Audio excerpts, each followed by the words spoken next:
If your child has big emotions, big reactions, is maybe a sensory seeker, cannot spin enough during the day, cannot jump enough, and heavy work play, you're pouring all these things into your child and they still feel really unregulated. I want you to think about a couple of things, and I want to give you a couple of techniques that I think might be really helpful to your quality of life and helping your child's body get more regulated and get what it actually needs.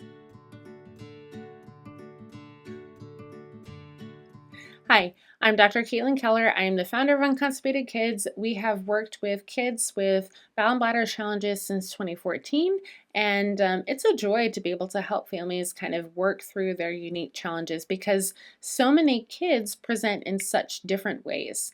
And today, what I want to talk about is kids that are really big feelers, really big sensations, and are constantly seeking a lot of ways to expend their energy. They can jump and play all day, and that's kind of the level that they need. And if they don't, then there are some subsequent challenges that can happen.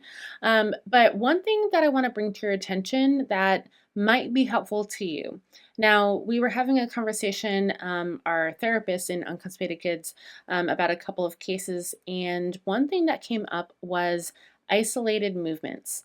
Now, there's this kiddo, and he is working through a lot of challenges related to regulation and how can we give his body what it's seeking. And he's already doing a lot, but he just can't really feel his body very well. He's kind of doing a lot of movements all the time that have a lot of co-contraction. So that means that a lot of his body is working at the same time. And when he has toileting sensations, sometimes he feels them, but sometimes it's not large enough to interrupt the task that he's already participating in. And why might that be? One thought that we have is that his body is always working together. There's a lot of his body is working at the same time to do one task.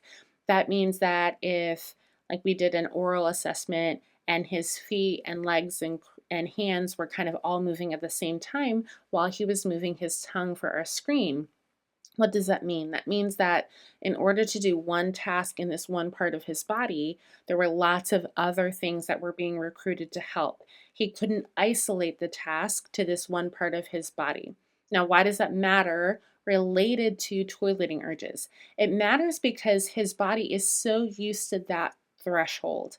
His body is so used to that amount of that magnitude of input. He needs so much input, so much activation, so many things happening at once to achieve a goal. That means that in order to feel regulated, he needs to use his body in so many different ways because that's the threshold that his body has kind of accustomed to. When it comes to toileting sensation and being able to recognize it, sometimes if there's so much going on, that urgency, that sensation related to toileting, isn't hitting that threshold that he needs. And so, if we can help him isolate, be more precise with what he's feeling in his body, for example, can he practice movements like those tongue movements without recruiting his feet and hands? Can he climb up a ladder without his tongue doing some interesting tongue movements? Can he jump over an object without his hands clenching or holding his breath? All of those skills are going to help him to isolate his tasks better, be more precise, and that will help to lower his threshold because his baseline, his perception that he's feeling within his body, then becomes habitually different. Now, that means that it's going to take a little bit of time because it's going to take a little bit of time to work on those gross motor skills to isolate and be more precise. But then the secondary effects beyond that mean that he will then have a better ability to perceive the sensations within his body, including toileting sensations.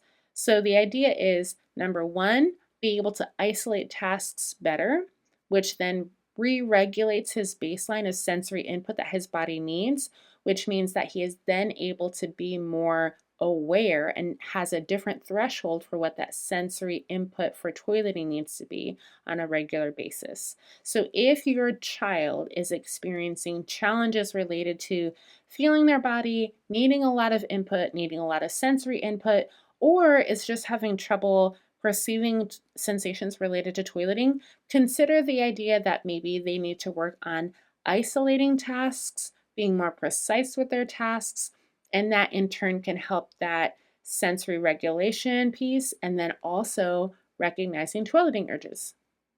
Hi, my name is Dr. Caitlin Keller, and I am the owner and lead physical therapist at Unconstipated Kids. And here at Unconstipated Kids, our mission is to help kids move through and graduate from the challenges related to toileting struggles. So things like constipation, nighttime bedwetting, belly pain, reflux for infants, any kind of challenges related to the gut and toileting, keeping their underwear clean and dry. I hope that today's video pushes you into the right direction to get a great jump start and to move towards full resolution for your child from the challenges they're experiencing.